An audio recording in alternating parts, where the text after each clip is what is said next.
Good morning, and thanks everyone. First of all, just thank you all for coming along. There was a change in the talk track for this one, so the talk I'm giving is different to the one that was on the program until about 24 hours ago.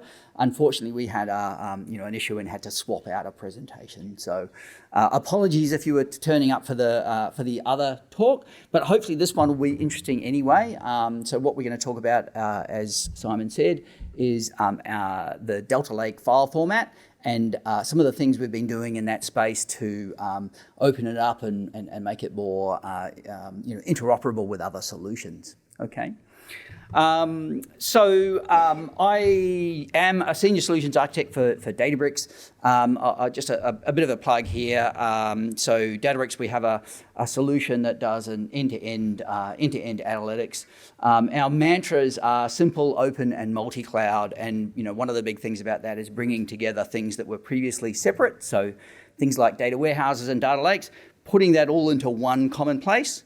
And being able to being able to do sort of any kind of use case on top of that. So the things that you'd normally do in a data warehouse, anything you do in terms of data engineering, streaming is handled, and we've got a really good story around data science and ML. In fact, a colleague of mine is talking right at this moment on LLMs and doing all of that kind of thing in Databricks. The thing we're here to talk about, though, is this layer, this Delta Lake layer here. So we're across all three clouds, but we rely on the use of this file format Delta Lake. So we have, this is an open source solution. We'll talk about that in a moment. But let's just see how that fits in to the data analytics framework. So obviously, there's a whole bunch of things going on in our data engineering world. In the Databricks world, we've got all of our things that plug in on top of that.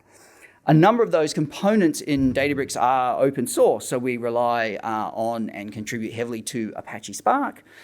We've got a library called MLflow that is for tracking experiments and tracking models and basically managing your whole ML ops lifecycle. But the one that's important to us today is, once again, this bottom layer here, this storage layer.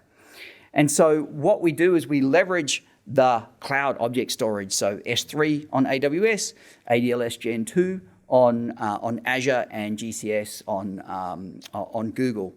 And then, there were a number of different file formats, obviously. We focus on Delta because we've optimized it and made it super performant. Once again, if we bring those data warehouse things and those data lake things together, then it's actually really important that we get really good performance. And that's what we try to do with Delta.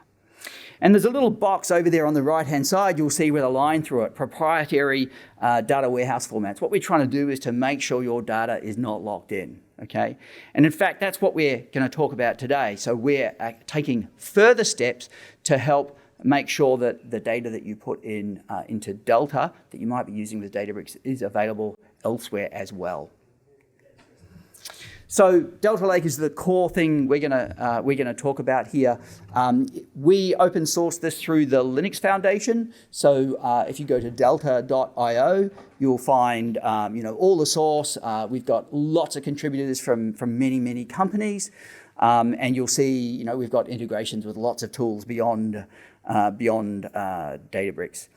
And then the thing at the top there, you'll see the lovely yellow banner announcing Delta Lake 3.0. And some features in that release that we're going to look at today. So the first thing to point out is that Delta Lake isn't exclusive to Databricks. It is an open source project. It's used in lots of different places. As I said, we'll see some of those integrations. But it's highly scalable. We've got lots and lots of data being processed every day in the Delta Lake format. Fast, so we've got very high streaming workloads happening. Very popular. I mean, half a billion downloads a year is pretty incredible. Reliable, etc. And I think the big thing here, though, is that we keep innovating on this platform. So every year we add tons of features, and we'll circle back to Uniform shortly. That's one of the latest things that we've added in there.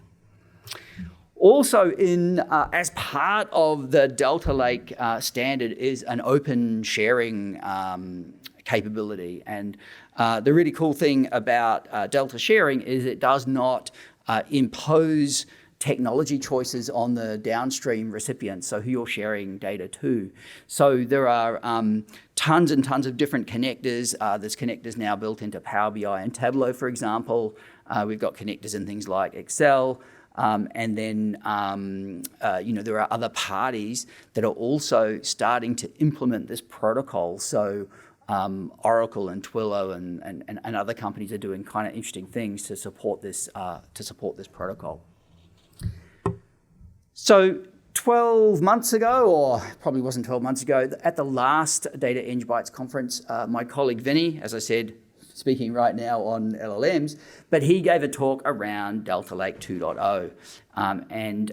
One of the big things we did with Delta Lake 2.0 is there were kind of some features that were a little bit gated. They were kind of proprietary to Databricks.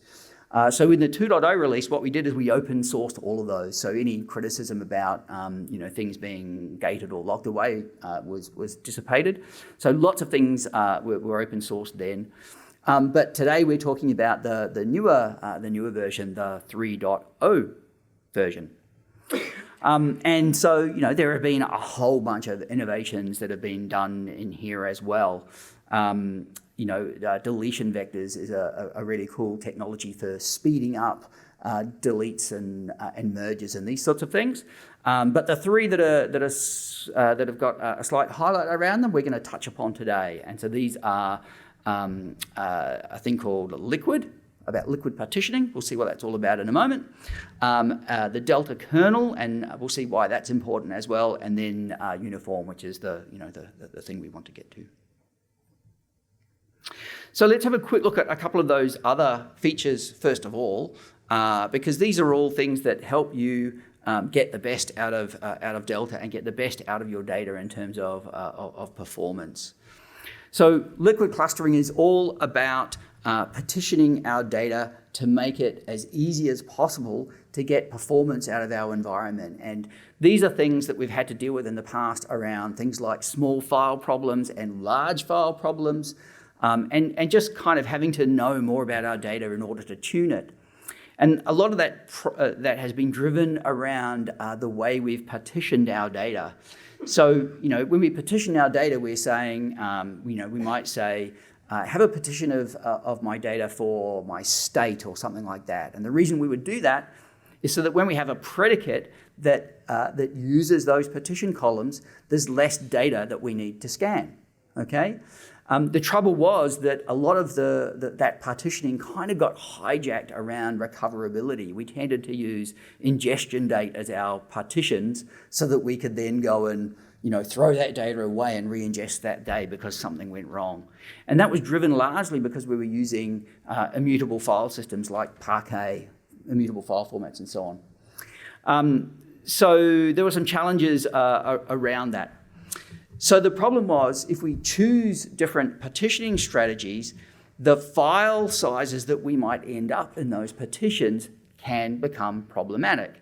And the two obvious problems that fit into there are when you've got too many files. So if you've got lots of small files, that means you're shepherding around lots of metadata and having to do lots of file open and close operations and all these sorts of things. It can be very problematic. And the opposite of that is if you've got some really large files. So you're talking about a distributed processing architecture, and different tasks are assigned to different files. So if you've got a giant file, then you've got a task that's going to run longer than all of your other tasks. If you've got lots of small files, then you've got lots of small tasks that need to be scheduled and processed and so on. So it's kind of tricky. So what liquid clustering will do is it will look at the files, and based upon the way you want to cluster your data, it will find those small files and it will combine them together. It will find those large files and it will subdivide those into smaller files. So what you end up with is files that are equally sized, such that your processing can happen in parallel in the most optimal way. Okay? So really, really interesting innovation. I quite like it. And what does that mean from a performance perspective? Well, if you're just using native Hive-style partitioning, then things can take a long time. You don't have any ability to do this kind of thing.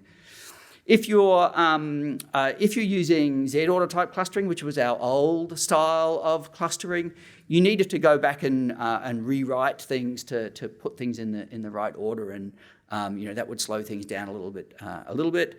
But when we turn on liquid clustering, our reads and our writes ultimately end up much more performant. So the lovely little zigzag graph on the right-hand side is just showing that with liquid clustering, we get a more a more consistent read speed on our data over time. So it's a very performant thing.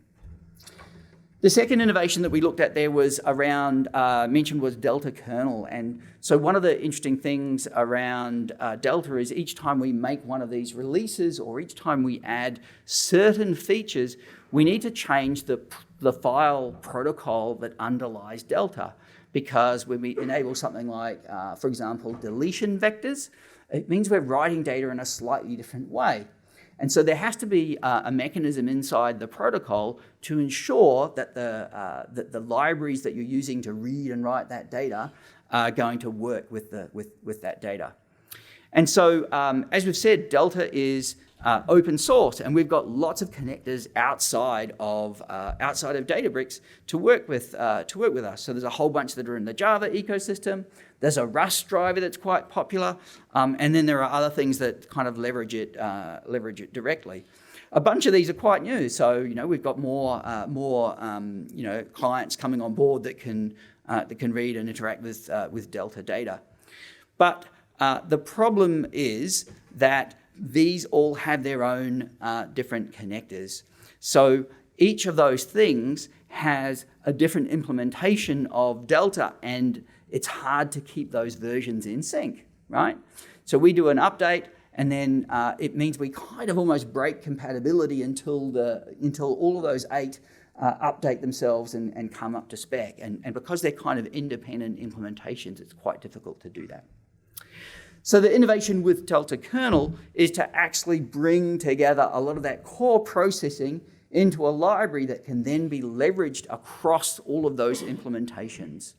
So in Delta Lake 3.0, we're introducing this new kernel architecture, and the implementations that then leverage that can switch over to that kernel, and it will be much easier to keep them in alignment and to upgrade their ability to deal with protocol changes in the Delta format. So I think that's really good, and it brings all of these things together, and hopefully they're all then upgraded in a similar way.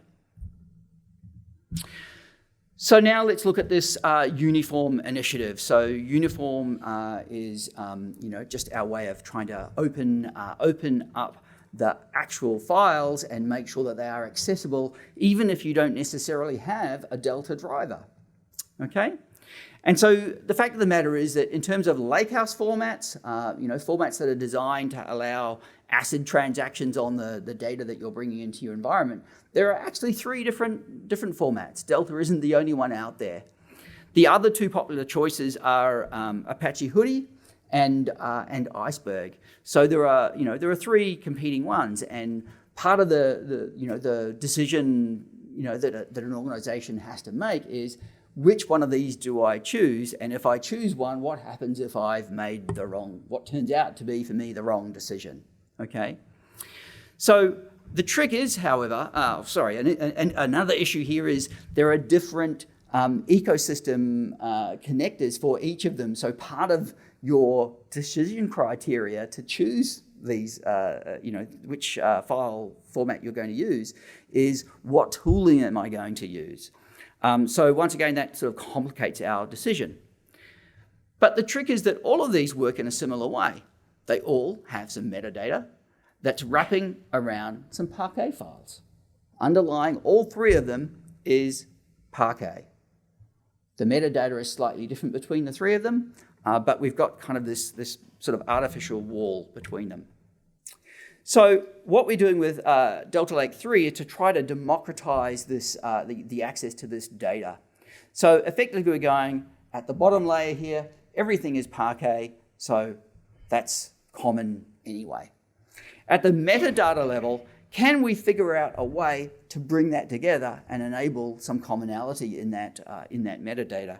Because if we then do that, we can then open up that connector ecosystem and have any tool accessing the data that's stored in this fashion. Okay, and that's what Uniform is doing. So we've got our Parquet data at the bottom, we've got our metadata in the 3 potential formats, and then we can then access that from everywhere. And so this was our Delta kernel diagram from earlier, but it's still fragmented because we've got Eade and Iceberg off on one side. And what Uniform does is it actually allows us to take that one more step further and to bring all of those things into our ecosystem as well. Okay, so it's truly unifying the data landscape. So one of the interesting questions here around Uniform is, does that, at what cost does this come? How expensive is it to do it? So we'll see how to turn this on in a moment. Effectively what you do is you have your Delta table and you turn on a property to say, as I write out the metadata for Delta, actually write out the metadata for Iceberg as well, okay? But because that's only a metadata operation, it's pretty quick. So if you turn this on, it only has around a 5% or less kind of impact on your write speed. Funnily enough, this is really interesting that if you write the data with Delta Uniform, the speed of the data when you then go and use it in Iceberg, it's actually faster than Iceberg itself. And that's simply because the driver that we've got as part of Delta to write out Parquet is more efficient than the native one that's built into Iceberg. Okay, so you can turn it on and you end up getting faster performance in Iceberg, so it's kind of interesting. But the main thing I think to focus in here is the one on the left, which is there isn't a high burden, a high cost, if you like, to turning this capability on.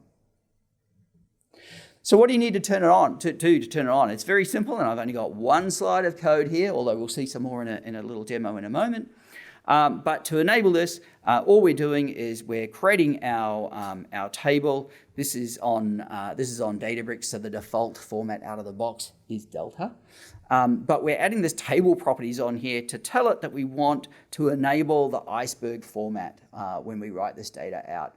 And to be clear, the implementation today only supports Iceberg. It does not support Eade. So that's something that's something that will be developed in time.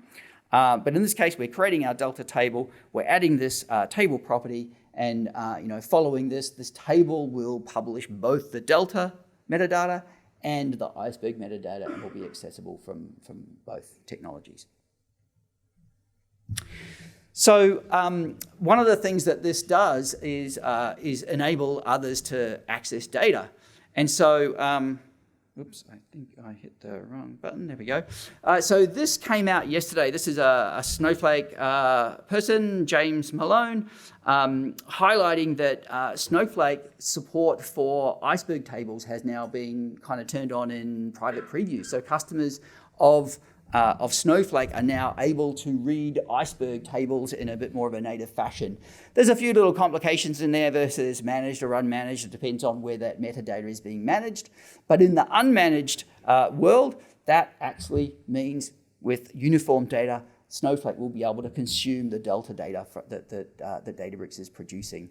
And so Adam Conway, one of our senior VPs, is reaching out and saying, hey, this is awesome. If you are a mutual customer, and we have many, many mutual customers between Databricks and Snowflake, reach out to us. We're happy to help you try and make this work and figure out what rough edges are and make it work better.